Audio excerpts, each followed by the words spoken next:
In the heart of Europe, there is a land that has burned and rebuilt itself more times than any other major nation on earth. A land where tribes shattered the Roman Empire, where scholars reshaped Christianity, where kings forged empires out of dust, where 2 world wars tore everything apart, and where, somehow, hope rose again, stronger than before. Germany, a story of brilliance and brutality, of collapse and resurrection, a nation that, no matter how hard it falls, refuses to kneel. Today, you and I will journey across 2,000 years, from deep forests of Germanic warriors to the neon nights of modern Berlin, uncovering a history so dramatic, so chaotic, so unbelievably human that one lifetime is not enough to forget it. This is the real story of Germany, raw, unfiltered, and told the way it was meant to be told.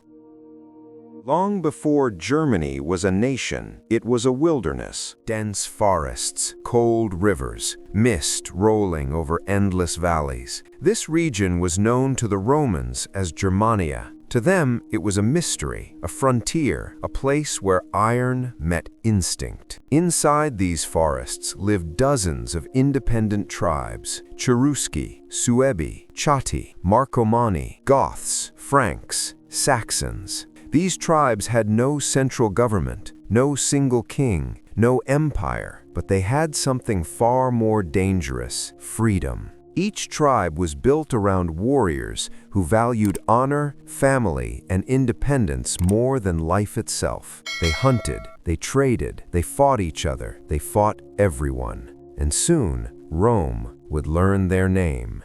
In the year 9 CE, Rome was unstoppable. Their legions had conquered Gaul, Iberia, Judea, Egypt, the superpower of the ancient world. Then came the day Rome wished to forget: the Battle of the Teutoburg Forest.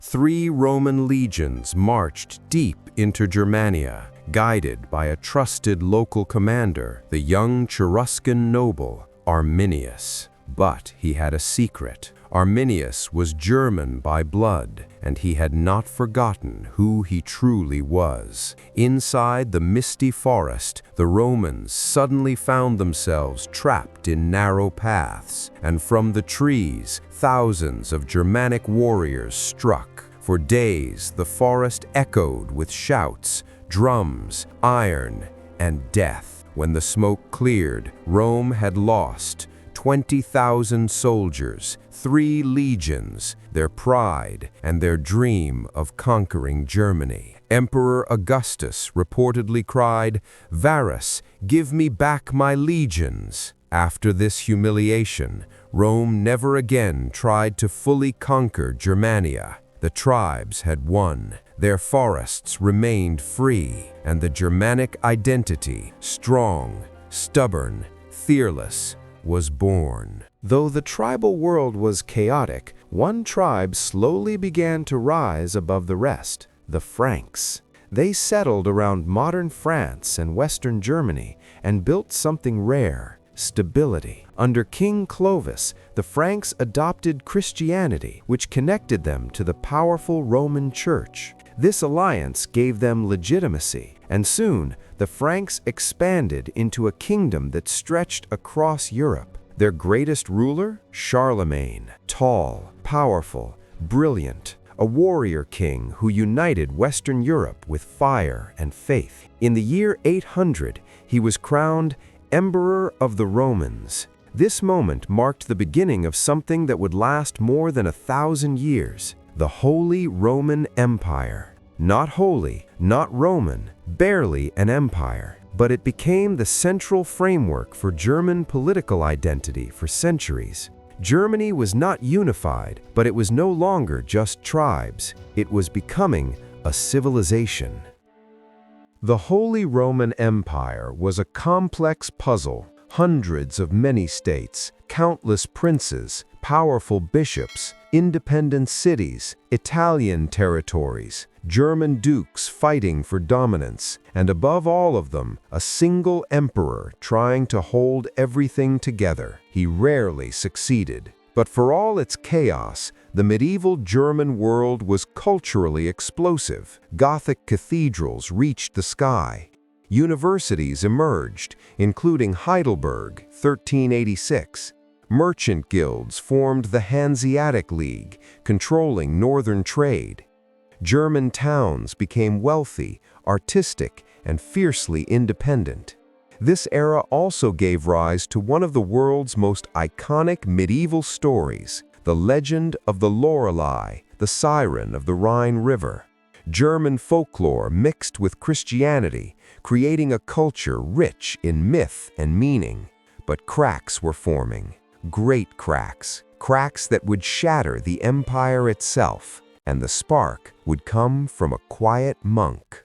In 1517, a German monk named Martin Luther walked to a church door in Wittenberg and nailed up 95 theses criticizing corruption in the Catholic Church. That sound, hammer on wood, was the sound of Europe splitting apart. Luther didn't just challenge the Church, he challenged the entire world order. His ideas spread like wildfire: faith over rituals, Bible in the German language, questioning authority, individual conscience above institutions. This wasn't just religious, it was political, it was cultural, it was revolutionary. Germany became the center of the Protestant Reformation, a movement that reshaped Europe and set the foundations for modern Western thought. But with change came war, massive war, 30 brutal years. The 30 Years' War, 1618 to 1648, devastated Germany. Towns collapsed, fields burned, millions died. By the end, the Holy Roman Empire was weakened beyond repair. Germany needed a new leader, and one was rising. Far in the north, a small, cold kingdom began transforming into a military powerhouse, Prussia. Under rulers like Frederick William, the Great Elector, Frederick William I, and the most famous, Frederick the Great, Prussia mastered discipline, order, efficiency. While other kingdoms relied on tradition, Prussia relied on merit, talented officers, strategic planning, and a national culture built around duty. Prussia fought Austria, France, Russia, everyone, and somehow survived every time. Slowly, the question began to rise. If Germany is to be united, who will lead it? Austria or Prussia? The answer would come through the mind of one man, a political genius who turned states into tools and wars into opportunities. His name, Otto von Bismarck. Otto von Bismarck was not a typical politician. He didn't negotiate for peace. He created it by winning wars first. Bismarck used a strategy he called blood and iron. He started 3 perfectly calculated wars. War with Denmark in 1864, gained territory with Austrian help. War with Austria in 1866, removed Austria from German affairs. War with France in 1870 to 1871, united Germans through a common enemy. After defeating France, German princes gathered in the Palace of Versailles and proclaimed a new leader, Kaiser Wilhelm I, Emperor of a united Germany. For the first time in history, Germany was a single nation, rich, industrial, educated, and rising fast. The world felt a shift. Europe had a new heavyweight, the German Empire, young, energetic, unstoppable. But the rise was too fast, too powerful, too threatening, and soon the world would explode. By the early 1900s, Germany had become a global industrial superpower, but rivalries grew. Britain feared competition at sea. France feared revenge for losing territory. Russia feared German military strength. In 1914, one spark in the Balkans set the world on fire. Germany fought on two fronts, east and west, in trenches filled with mud, gas, and death. Millions perished. Empires crumbled. By 1918, Germany was exhausted, starving, broken. The Kaiser fled, the empire collapsed, and the Treaty of Versailles punished Germany harshly. Heavy reparations, lost land, limited army, national humiliation. Out of this suffering, anger spread, fear, desperation, chaos. A dangerous voice began to rise, one that would lead the world into darkness. Germany in the 1920s was unstable. Hyperinflation, political violence, unemployment, humiliation from Versailles. People wanted hope. They wanted strength. They wanted someone who promised to restore pride. Adolf Hitler seized that pain. He turned anger into power. By 1933, he became chancellor, then dictator. He rebuilt the military. He controlled media. He silenced opponents. He targeted innocent communities, especially the Jewish people, leading to one of the darkest crimes in human history. Germany became a war machine again. In 1939, Hitler invaded Poland. World War II began. For 6 brutal years, Europe burned. Cities collapsed. Millions died. The world changed forever. By 1945, Berlin fell. Hitler was gone. Germany lay in ruins, physically, emotionally, morally destroyed. But this is not where the story ends. After World War II, Germany was carved into zones. West Germany, democracy, supported by the USA. East Germany, communist, controlled by the Soviet Union. In 1961, a wall rose in Berlin. A literal wall, splitting families, friends, culture, identity. East Germans lived under surveillance and shortages. West Germans built a booming economy. The contrast was extreme. For nearly 3 decades, the Berlin Wall became the symbol of the Cold War. But people wanted freedom. They wanted unity. And in 1989, the impossible happened. Crowds gathered, voices rose, hammers struck concrete. The Berlin Wall fell. Europe watched. The world watched.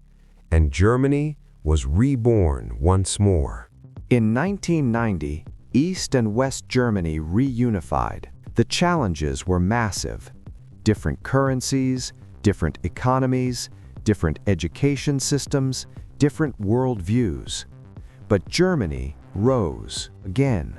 Today, Germany is Europe's largest economy, a global leader in engineering, a center of science, culture, and technology, home to BMW, Mercedes, Siemens, SAP, a country balancing memory with progress, a democratic anchor of Europe. Its cities pulse with life. Munich, Hamburg, Frankfurt, Berlin. A nation that once fell into darkness now stands for peace, democracy, and innovation. So, what is Germany? A land of warriors and scholars, of empires and revolutions, of destruction and rebirth, a place that has shaped philosophy, science, music, technology, and world politics.